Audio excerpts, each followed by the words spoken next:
The best of downtown from 7 to 8 a.m. on Sports Radio 92.9 The Ticket and 929theticket.com. This is the best of downtown.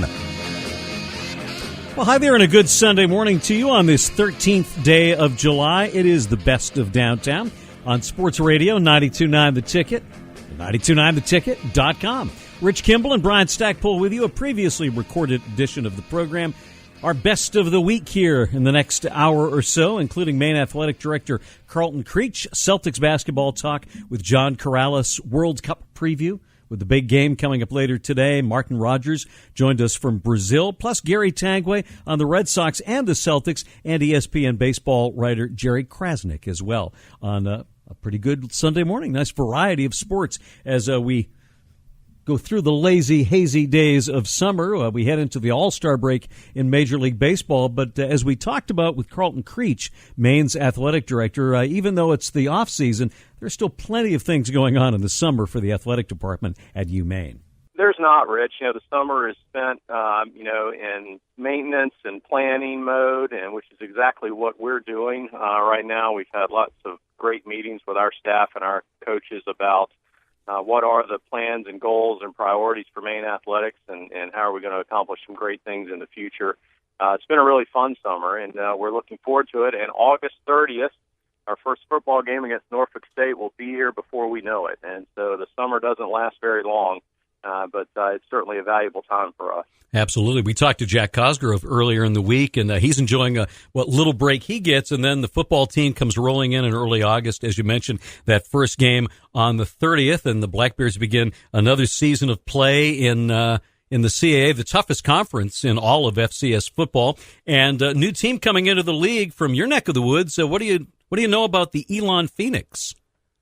Well, Elon's a very good program. They have had a lot of success over the years. Small private school in North Carolina, but they'll be a great addition, and it really continues to expand the footprint of the Colonial Athletic Association, and certainly a league we're very proud to be a member of as the very best league in FCS football.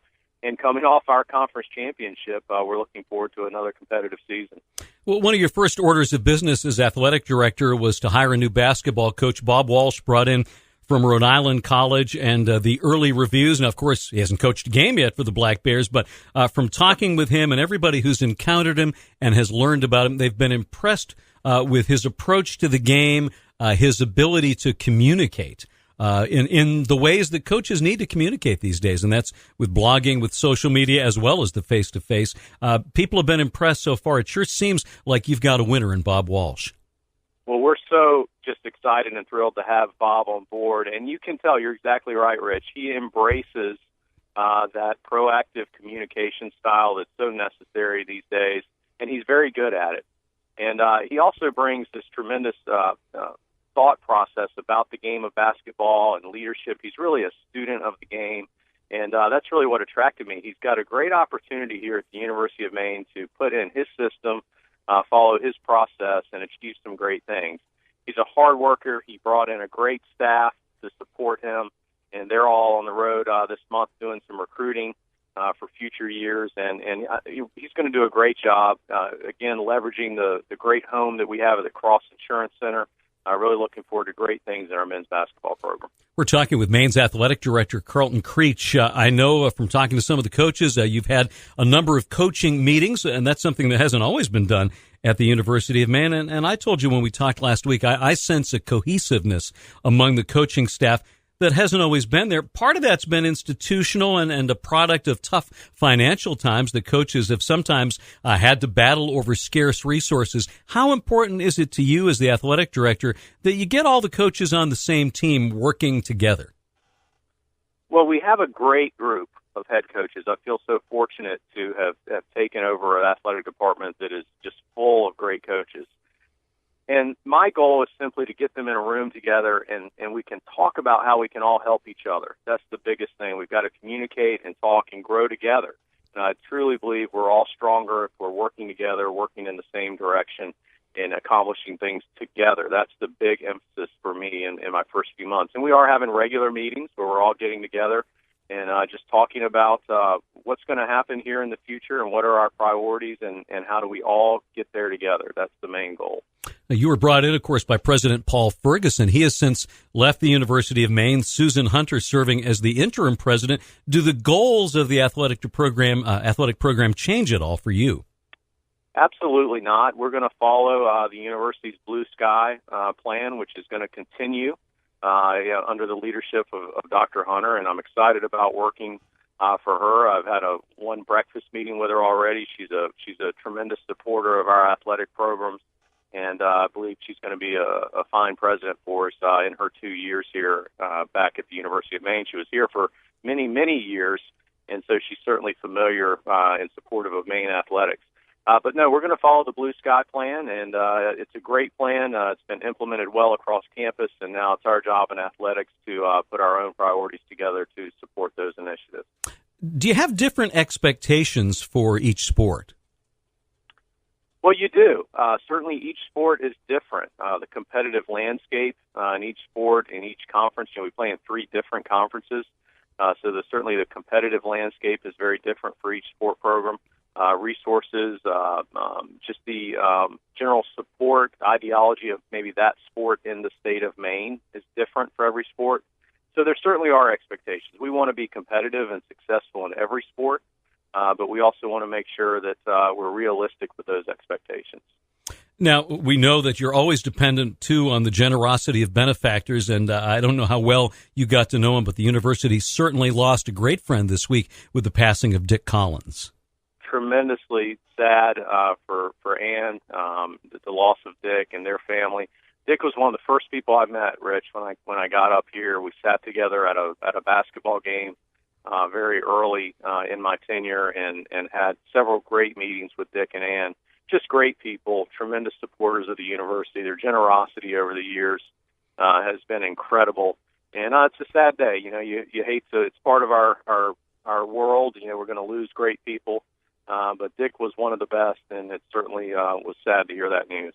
It's always a challenge, and sometimes we think this only takes place at the University of Maine, but all colleges and universities are dealing with trying to get more people to come to their games, not just the student body, but the general public. How do you reach out to the fans and get them more involved and get them to embrace Maine's athletic teams even more than they do now?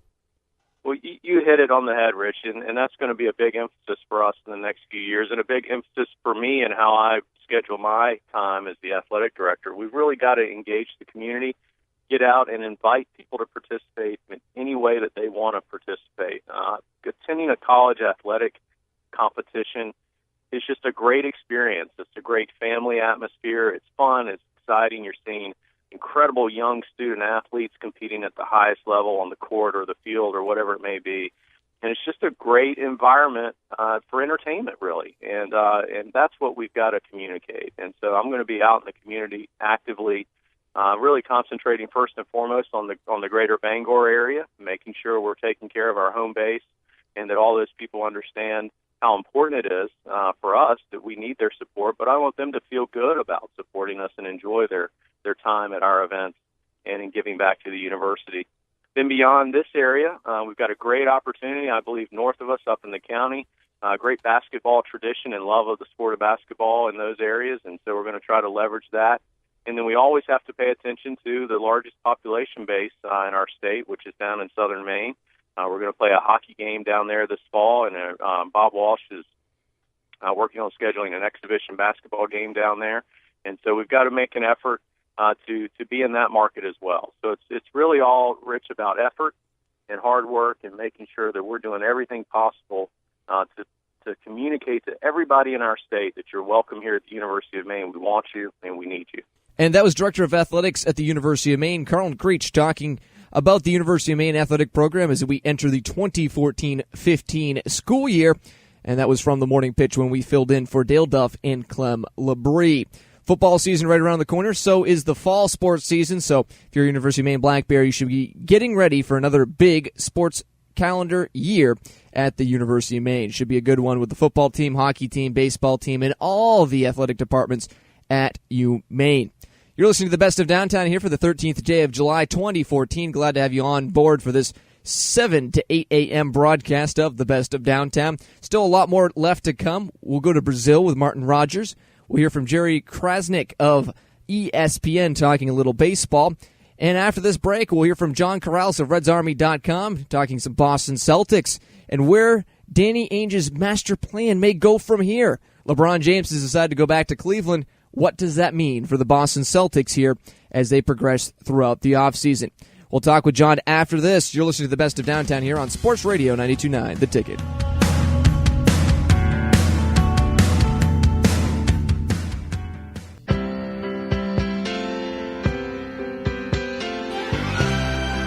It's the Best of Downtown on your Sunday morning. I've been walking these streets so long, singing the same old song. Hope you got your rhinestones on here on this Sunday morning. Rich Kimball along with Brian Stackpole, 92.9 The Ticket. And around the state at 929theticket.com. Like the show on Facebook if you would, Downtown with Rich Kimball. Follow us on Twitter at Downtown Rich K. Friday, a couple of times. First in the morning as we were filling in on the morning pitch, and then in the afternoon we heard from John Karalis, Celtics writer from RedsArmy.com, getting caught up on Danny Ainge's master plan and the implications to the Celtics' future of the trade they made this week with Cleveland and Brooklyn. A case of, you make your own breaks. When Danny Ainge made the trade for Paul Pierce, Kevin Garnett, sent him to Brooklyn, he and his team managed to create this, what they call a trade exception. Without getting too deep into it, it's just this maneuver where they acquired this spot, this $10.3 million spot, because the way they made it work was they essentially traded Paul Pierce for nothing and everyone else for Kevin Garnett. And with that spot that was created in the NBA, you have 1 year to use that to kind of absorb other contracts. It's almost like this trade that they just completed was the completion of that other trade a year later. So with that hole, he just sat back and said, oh, hey, Cleveland, you're trying to dump salary. You're trying to get LeBron James. We're sitting here. We have the ability to take back $10.3 million in salary and give up nothing for it. We'll help you out. No problem. So what does he do? He gets a former star player from UNC, a 7-footer, a starting center for the Cavaliers, a first-round pick, and another guy who's going to be an expiring contract who's a nice little shooting guard in Marcus Thornton. For nothing. He gave up nothing for that, which is just an amazing thing. And he was prepared to let that slide. Those types of things generally expire and go unused. It's very difficult to make it work. But Danny Ainge had it. He saw what the market was doing. He saw what Cleveland was trying to do. This was never part of his plan, but once it presented itself, he said, hey, I've got this little thing that I can use. I'm going to use it. And he acquired 3 very good assets for nothing. Well, that's it. It's all about the acquisition of assets. 8 first-round picks now over the next 5 years. And of the 2 guys they brought in, it seems like Zeller might be somebody that they can use a bit more than Thornton, who's already, at least through his agent, complaining about the deal. Yeah, I kind of call Thornton Bogans 2.0 because Keith Bogans came in last year, got paid $5 million just to be part of the trade, and was not used. And it almost like he hit the lottery because that was $4 million more than he was going to make anywhere else. But he complained. He was actually sent home, and he was paid to do nothing. Thornton knows that he's walking into a logjam. He's a shooting guard. The Celtics have about 50 shooting guards on their roster right now. It's a logjam there. He may be flipped. They may just turn around and use him as an expiring contract, which is attractive. Teams that might be looking to shed cap space at the end of the year. So he might not be long for the team. And his contract at about $8 million, tradable. So I think he is what you would just call an asset, quote unquote. I think Zeller might actually be a guy that they look at. And even if you look at something like, you try to read the tea leaves of their Twitter feed, they've been tweeting a lot about Zeller, not a lot about Thornton. So you can kind of get a little bit of just a glimpse into how they view these guys. Zeller, he's young. He's 2 years removed from being second-team All-Rookie. He's 7'1". It's the type of guy that they kind of need. So, and on a rookie deal, making less than $2 million a year, you can throw him in there and look at him for a year or two and just kind of see if he can develop into a long-term solution at a position that has been of need for a long time. John Karalis of RedsArmy.com. So, John, how does this deal affect a number of guys on the team who have non-guaranteed contracts? Well, those guys have always been in jeopardy, and I think that there might only be one of those guys. I'm looking at Chris Johnson as a guy that sticks around because he's a versatile guy. He can shoot. He's got good size. He hustles like crazy. You could say something similar about Phil Pressey, except for the size part. But I just feel like those guys, Pressey, I don't think is going to stick around. As much as they like him, I just don't see him fitting in that backcourt. I think most of those guys are going to be gone somehow, some way. The Celtics aren't going to be good enough to justify a bloated payroll carrying guys that don't need to be there. And on top of it, they have 17 players, and the maximum you can carry into the season is 15. So a couple of those guys are going to have to go, even if Danny Ainge can't manage a trade, a multiplayer like a 3-for-1 or 5-for-2 type of deal. So most of those guys are gone. I would expect Chris Babb gone. Bogan is definitely going to be gone in some regard. He is basically a contract. I don't think they even see him as a player that I don't think he's going to show up. He's going to stay home. He's a $5 million contract that is extremely valuable because it's completely non-guaranteed. There's no date where it kicks in. It's just he can be traded, and the other team can just cut him immediately, which at $5 million, he can be thrown into any particular package to get any level of player. It's extremely valuable. Danny also took care of another piece of business yesterday, signing the 2 draft picks, James Young and Marcus Smart. And it's only summer league. It's pretty early, but Marcus Smart seems to be taking advantage of his opportunity, and the Celtics like what they've seen so far. Yeah, he does a lot of different things in the court. And it's obvious that he's going to need to work on a bunch of things too, his shooting primarily, but he has extreme confidence. He's a big boy, man. He is a big kid. He's been described as a bouncer by some writers, the way he looks physically when he walks through the door. And the Celtics need some size in the backcourt. He's got to work on some of his ball handling and decision making, but that's to be expected coming into the NBA from college. Just the speed is faster, and he has to work on his shooting. Like I said, he's been taking a lot of threes, but this is summer league, and that's what you're supposed to do. You're supposed to start working on things. The results aren't necessarily key in summer league because he's playing against guys that aren't NBA level competition. He's playing with guys that aren't NBA level competition. So you can't glean a lot from a lot of the results, but you can see just those signs that he does a lot of things. He passes. He's got some assists. He's rebounding. His defense is NBA ready right now. So he's a top-notch defender already. And you can see just from some of the box scores that even though he's shooting poorly, his things like a plus-minus, he has a positive effect on the game. And that was John Karalis of RedsArmy.com talking about the master plan of Danny Ainge and the Boston Celtics here as we progress through the offseason. Of course, the big news on Friday afternoon that we told you here on Downtown was that LeBron James going back to Cleveland to return. The King has returned to the state of Ohio. What does that mean for the Celtics? Still a lot up in the air, but and Danny, you have to trust at this point, so we'll see what the Celtics do from here on out. You're listening to the Best of Downtown here for the 13th day of July 2014. Hopefully you're enjoying the great weekend and enjoying some great music here in the city of Bangor.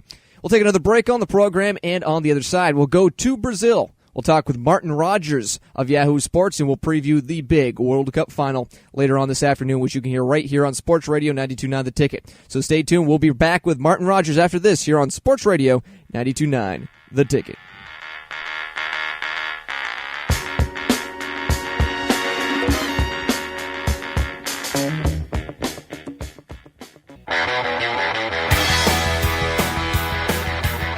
It's your Best of Downtown Sunday morning, a previously recorded edition of the program. Rich Kimball and Brian Stackpole on your radio dial. What is a great day in Brazil for the World Cup finals. Germany and Argentina for all the marbles later today. It's been a great ride through this World Cup. We've had the pleasure of having a number of talented reporters covering the Cup who've joined us on Downtown to talk about it. None more prominent than our friend Martin Rogers from Yahoo Sports. You see him on NBC as well. He joined us Friday live from Brazil for a preview of today's title game.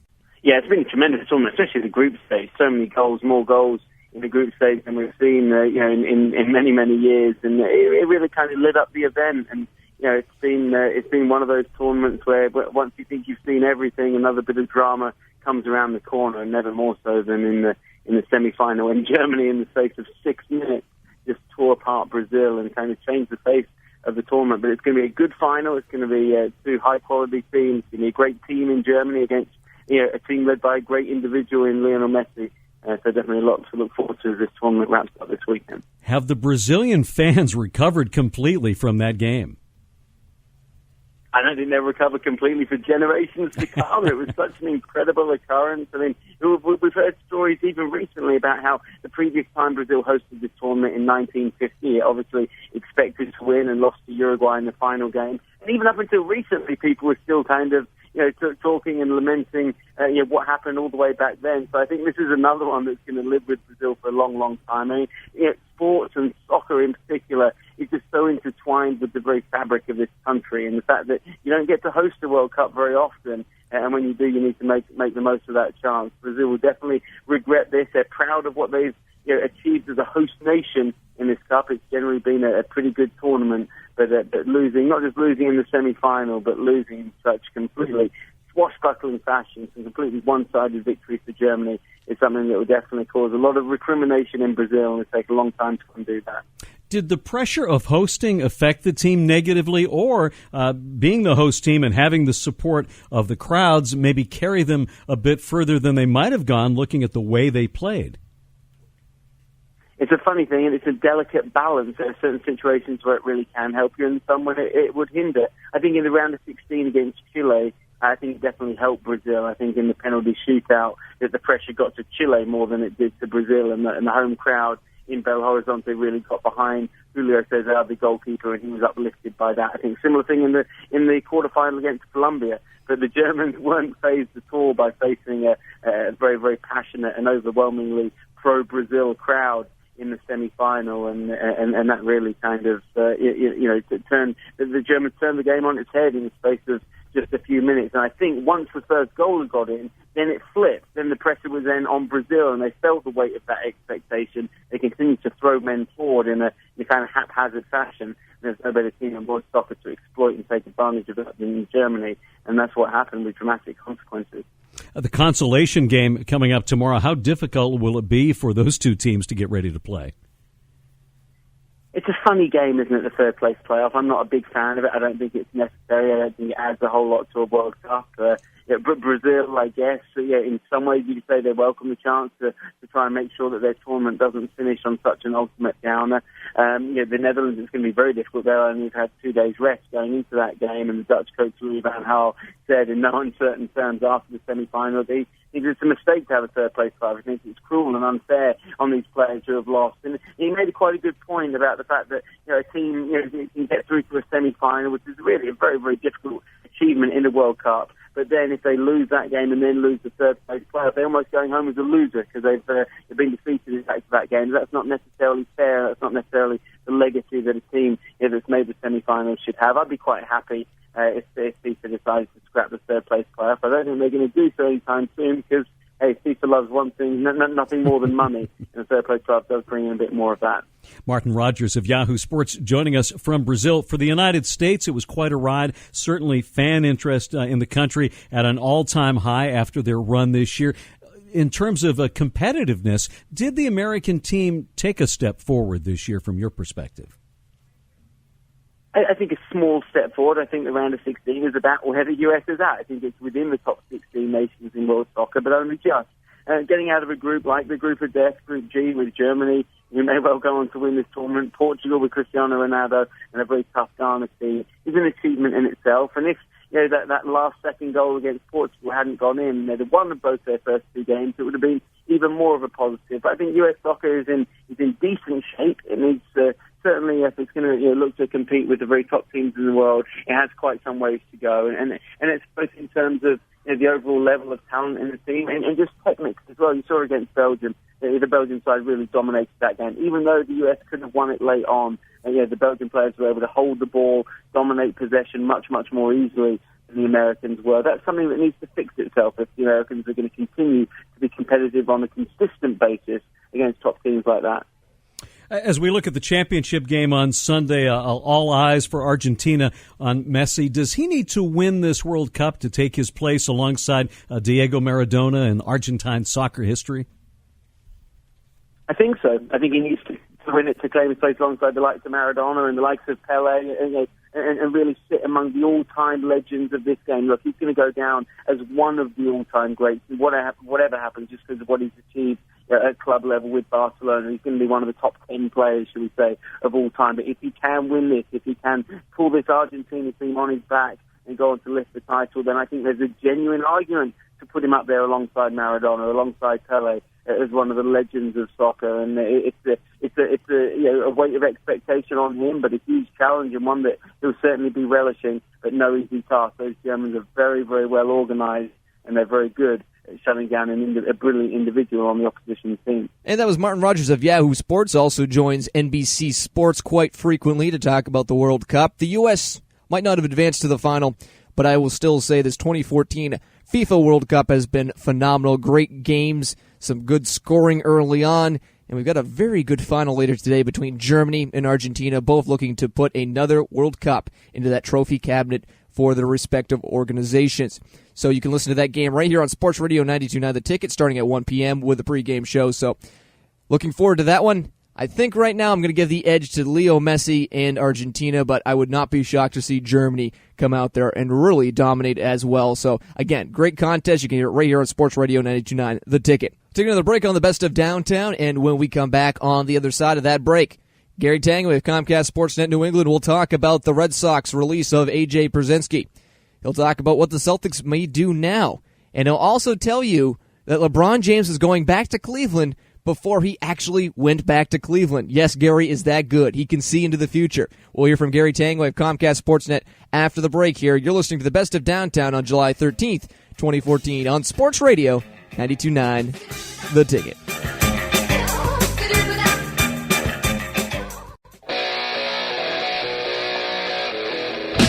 Back on the Best of Downtown, a previously recorded edition.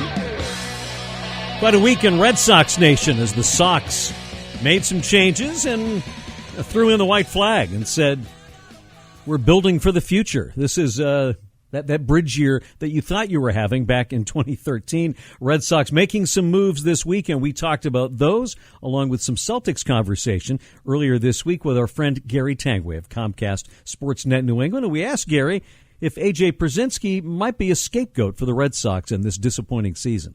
You know, I don't know if he is the scapegoat.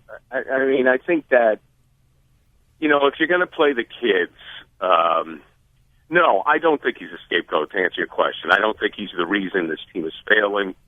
I thought when they brought him in, I said, okay, this could work for a year. You know, they want to wait, and they want to get Vasquez some more time at bucket. And the thing with Pierzynski was, you know, he's a great teammate. His teammates like him, but the other guy hates him, and blah, blah, blah, blah, blah. You know as well as I do, if you're winning, A.J. Pierzynski's not a problem. So I don't think he's a scapegoat. I just think Ben decided, look, you know, we really stink. We're not going anywhere. It's time to play the kids. It's time to find out what we have. And that, you know, the lineup tonight, they've got, 5 rookies, including the pitcher and De La Rosa. So I think that's the mission, is let's find out who can play and who can't at the major league level. And I get the impression from everybody I talk to, every Red Sox fan, that after last season, they're fine with this. They want to see the rookies go out there and show what they can do. Well, you know as well as I do, baseball fans in New England are very smart. They really understand the game. And everybody understands last year was a gift. You know, I mean, it was like, what? You know, are you kidding me? Everything went their way. So I don't think anybody's... you know, and to be quite honest with you, Rich, with Sports Talk Radio in Boston, that's one of the challenges because nobody's pissed. You're right. I mean, it's true. Nobody's mad. They go, oh, okay, well, last year was truly a gift. So everybody is fine with it. Sure. I mean, because we do know that it is time. Look, Dustin Pedroia and John Lester and John Papelbon and those guys came up in like 06, and then they won the World Series in 07. They're all part of that crew. And they, kept the Red Sox on the map and brought another World Series to the team. Well, Papelbon's gone. Dustin doesn't hit as well as he used to. Lester's, I don't know what's going to happen with Lester, man. He really wants to stay here, so I think he will take less money, say $125 million. But I don't know if the Red Sox are going to pay it, but I digress. But it's time to find out, do we have the next core? Is Bogarts the guy at short? He's not playing there tonight for some reason, and Brock Holt is. Can Jackie Bradley Jr., without having the world on his back, can he go out and hit? Can Vasquez handle a major league pitching staff?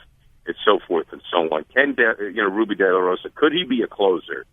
So it is time to find out, that next core. And, I think Red Sox fans are okay with it because we've seen it work. Look, they bought the World Series in 04 when they got Manny, and then they were fortunate to get David Ortiz, traded for Folk. That 07 team, a lot of homegrown kids, made that happen, including Jacoby Ellsbury. So we've seen it work before, so I think Red Sox fans are patient enough to see it happen again. Gary Tanguay with us here on Downtown. So next shoe to drop, will it be trading Peavy, maybe back to the National League? What are some other moves that you could see happening in the next few weeks? Well, Peavy is one. I think he realizes that he's gone. I guess Atlanta is now in the mix. Koji, are they going to deal him? I would think so, because, you don't want to give a 40-year-old closer a contract, in my opinion. And Lester's the big question. If you don't think, they're talking to Lester right now. They picked up the conversations.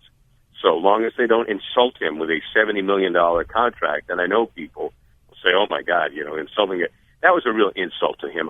Come on. Seriously? I want to be insulted come like on. that. Rich, the guy was a horse in the World Series. Come on. And All right, let's talk a little Celtics. Danny Ainge, well, everybody's focused on LeBron and Melo and where they might end up. Danny Ainge working behind the scenes and makes what, from here, looks like a pretty good move to add some assets. And that's just it. They have an expiring contract in Thornton. They got rid of the mid-level exception, which they weren't going to use. Zeller, I don't know. Rim protector, really? Hey, Tommy liked him, so we'll see. Danny has to. It's. I wrote on our website at csnne.com. Danny is. It's going to take a while, Rich. When they didn't get the top three, one of the top three, and they weren't able to trade those picks for love because Minnesota wants players. Then, to me, that told us that Danny's going to need another couple of years to develop enough assets. Because if you go back and you look at what it took to get KG and Ray Allen, all those guys were obtained by the Celtics over a 3-year period. They all came in the 2005 draft. Green came in the 2007 draft. It didn't happen overnight. So I think you got to be patient. And I think today's deal is part of the process. And Danny's very good at that. He put the Celtics in position last time to make a big deal. I just don't think it's fair to expect him to be able to do it in a year. Is this part of a way to try and get Kevin Love and get that thing done still? Yeah, I don't know. That's what they're saying. Like, there's one thing out there like Greg Monroe with Detroit, if you made a deal with it. I just don't think the Celtics can get the players that Minnesota wants. Minnesota was talking to Cleveland about Wiggins. So if Cleveland gets LeBron, and that could happen, and then Cleveland sends Wiggins and others to make the deal work to Minnesota for Love, I can see that happening. The Celtics, to me, just don't have the players that Minnesota wants. Even Minnesota could have made a deal with Golden State. If they say, hey, listen, we won't take Thompson, Klay Thompson, Minnesota, Golden State will send them better players than what the Celtics have. The Celtics are trying to get Lance Stevenson from Indy. I don't even know if he's enough. So, Rich, my point is I don't think the Celtics even have the currency to get the player that could get them Kevin Love. Well, where does LeBron end up? You got that, kid? I got it. Where's LeBron end up in all this? There's a wicked little I part think of he's going it. home, dude. You do? Okay. Yeah, I do. You know why? Happy life, vice versa. Well, there is that. yeah. I think that his wife loves Cleveland. I loves Akron. He still has a home there. And, LeBron, if you look at just the teams, and if Cleveland does get Love, or if Wiggins stays with Kyrie Irving, and LeBron's not 30 yet, Cleveland has a better roster than Miami because Miami's on the downside. Wade's not the same guy. LeBron isn't thrilled with Bosh's performance. I think he has a better chance to win more titles with Cleveland than Miami. And that was Gary Tanguay of Comcast Sportsnet New England talking all things Boston sports, including the release of A.J. Brzezinski, and also telling us before it happened that LeBron James would indeed go back home to Cleveland to play for the Cavaliers moving forward. You're listening to the Best of Downtown for this early morning edition, this Sunday morning, July 13th, 2014. Glad to have you alongside us in this early parts of your Sunday morning. We'll take another break on the program, and we'll come back on the other side of this break with a former Portland Press-Herald writer and also an MLB writer for ESPN making his first appearance on Downtown with Rich Kimball is Jerry Crasnick, giving us a little bit of a recap and a preview of the second half of the MLB baseball season. So we'll come back with that after this. You're listening to Sports Radio 92.9 The Ticket.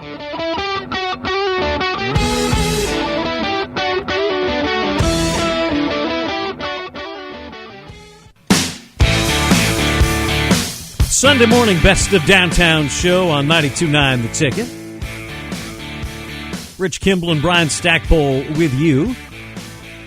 Major League Baseball hits the unofficial halfway point of the season after the games today and tonight. The All-Star break gets underway. The All-Star game itself, of course, played on Tuesday. The Red Sox with two representatives in John Lester and Koji Uehara. It's been an interesting first half of the season, to say the least. As always, some surprises, some disappointments, and also a rash of injuries this year. We talked about all those things on Friday with Maine native and ESPN baseball writer Jerry Crasnick. Well, I don't know. I guess it's a question of who would they just dump and who are guys who are desirable. And I would think a guy like Andrew Miller, you're starting to hear his name. A lot of teams could use a really lockdown reliever type of guy. And so to me, he's certainly a guy who would make sense to be gone if they want to try to, get something back for him in a buyer's market. So, he's a guy. I think Johnny Gomes is not really having a tremendous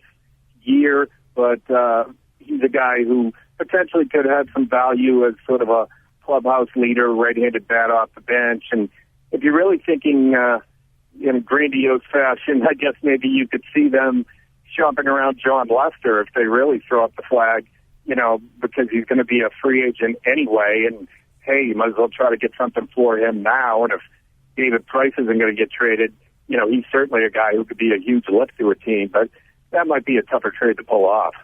A.J. Brzezinski, there were those who questioned the signing when the Red Sox brought him in. Now on his way out of town, the stories emerge about more troubles in the clubhouse. Has he run his course as a major league player, or will some other team take a chance on him? I don't think the chances are great, and I've always kind of liked him, but he's had that reputation as being sort of a clubhouse irritant, maybe, and I think it was a little overblown. He played a lot of years in Chicago with some good teams, and he was a key guy there on a World Series team. When he got to Texas, I don't know that guys necessarily disliked him a whole heck of a lot. I always thought he was one of those guys who graded more on the opposition. But I just think when you look at the way things have gone this year in Boston, it's been sort of a bad year from the beginning, and I think AJ's probably the kind of guy who's probably more likely to wear out his welcome in a clubhouse when it's a losing situation, and he's not performing well, and that appears to be the case here. The Yankees have somehow managed to keep themselves on the periphery of this race most of the season with some injuries and some underperforming guys, an old roster. Now with the injury to Tanaka, does that kind of spell the end for them having a shot for this year? I really think it does. You know, I thought they were kind of a long shot team anyway, and they've had guys like Brian Roberts and Teixeira and Jeter stay healthy. You know, and I expected those guys to be, you know, one by one going to the disabled list. So, but they haven't gotten great production out of their free agents, really. Ellsbury, you know, has been fine, but, you know, Brett Gardner has been good on an everyday basis. But a lot of their position players really haven't set the world on fire, and their pitching was kind of shaky to begin with Sabathia getting hurt and, you know, Pineda getting hurt and Ivan Nova getting hurt. And so Tanaka was really the one guy sort of propping up this house of cards, and I think with him going down, it really can't get any better for the Yankees. I'd be shocked to see them hang around and make a run in the second half. We're talking with Jerry Crasnick, covers baseball for ESPN, the Sweet Spot blog. You wrote a terrific piece on the Baltimore Orioles, and they've got so many great stories this year. There have been some struggles, losing Matt Wieters. Chris Davis has not done anything approaching last year's numbers. Machado's problems have been well documented, but they've had so many guys who've stepped up to fill the breach. Yeah, the Orioles have their issues. I mean, their starting rotation is probably a bunch of 3 and 4 type starters, but the one thing I noticed with that team is they walk into Fenway or Yankee Stadium and they might lose to you, but they're not going to be intimidated. It seems like Toronto would go in, and I think they've lost, 16 straight games in New York. The Orioles are kind of tough-minded, and I think that's a reflection of Buck Showalter as the manager and Adam Jones and Markakis and some of the guys they have in the clubhouse who've been around a while. And, you know, you really have to think that the circumstances have really conspired in their favor when you look at Tampa Bay getting off to a terrible start, Boston having just a hangover from last year and, you know, being pretty bad this year, probably going to have to struggle to get back to 500, and the Yankees being so down. And Toronto was a team that started out great, but they're having a ton of injuries now and a lot of problems. So the path is really clear for the Orioles to take control of this division. And, you know, in the second half, if they can go on any kind of run, like a 12-3 run or something, I think they could really take control of this division. Well, looking out west, Oakland maybe already with the best team in the league, and then a preemptive strike by Billy Beane to pick up Samardzija and Jason Hamill from the Cubs. Were you a little bit surprised that Beane and the Oakland A's were so eager to go all in this year? Not particularly. I actually did a story recently and talked to Billy Beane, you know, before this deal, and he said that they were going to try to be active, and I think he felt an obligation to, you know, try to do something for the guys in that clubhouse. They really like this team. It's a really, you know, a together group, and they play well as a unit. But the one thing they were missing was starting pitching, just because of the injuries they've had, and they've had some guys who are probably going to bump up against their innings limits. I wasn't necessarily shocked that he went out and got a pitcher. I think the surprise is that he went out and got 2 of them in one trade, and he was willing to trade Addison Russell and McKinney, the outfielder, you know, his 2 best prospects. That really shows a commitment to try to win now, and the A's did, you know, the term all in definitely applies to the A's this year. Boy, the Texas Rangers, that story has gotten ugly fast. Last night, poor Colby Lewis left out there to give up 13 runs. The injury to Fielder. Now even Darvish is struggling. It's amazing how quickly they've turned from a 2-time World Series team to right now the worst record in the American League. Yeah, I mean, it's incredible to think that Houston would pass them. But, you know, all teams get hit by injuries, but with them it was almost just to an excess. Who didn't they lose? You know, and I think you just get to a point where you have to say, look, this isn't our year. And I think their team, obviously, they could sell off Joakim Soria, the reliever, as a guy they could trade. Maybe Alex Rios. You know, they don't have that many healthy players left to trade, but they do have some chips, and I think it might be smart of them to try to maximize what they have and move a couple of these guys. And that was ESPN baseball writer Jerry Crasnick talking on Downtown with Rich Kimball this past Friday, recapping the first half of the baseball season and also previewing the second half of what might be to come in this MLB season. The Red Sox looking better as of late, but still probably too far out of contention. We shall see.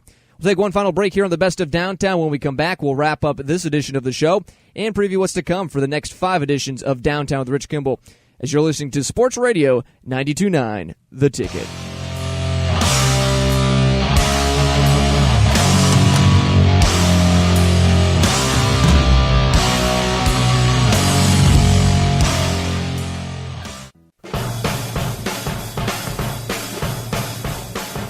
Getting set to wrap this one up and call it a Sunday for us on the Best of Downtown. Thank you for being with us this morning. Thanks to our guests on the show from the week that was, Maine Athletic Director Karlton Creech, John Karalis, Celtics writer from RedsArmy.com, Martin Rogers, who joined us from Brazil for Yahoo Sports to talk about today's World Cup championship game, Gary Tanguay of Comcast Sportsnet New England, and ESPN's Jerry Crasnick as well. Of course, World Cup action later on today. Lots of excitement there. The Major League All-Star break begins, too, after the games today and tonight. We'll talk about all of that tomorrow on a live Downtown, starting at 4 o'clock, the latest on the Red Sox, where everything stands in Major League Baseball at the All-Star break. Recap, postmortem, if you will, on this year's World Cup from Brazil. Anything else that's happening in sports, plus a look at the movies. Alan Adams with his movie reviews on our Pass the Popcorn segment tomorrow. And Steve McKay looks ahead to the week and lets us know what to expect weather-wise. That is all coming up tomorrow at 4 o'clock. We hope you'll join us right here on Downtown. Don't forget, Dale Duff and Clem Labrie back from vacation. They kick things off early tomorrow morning at 6 a.m. on the morning pitch. Tool of the week, chip shots, and the rest of their Monday goodness. You have yourself a great rest of your weekend. We'll see you tomorrow at 4 o'clock for Downtown here on Sports Radio 92.9 The Ticket.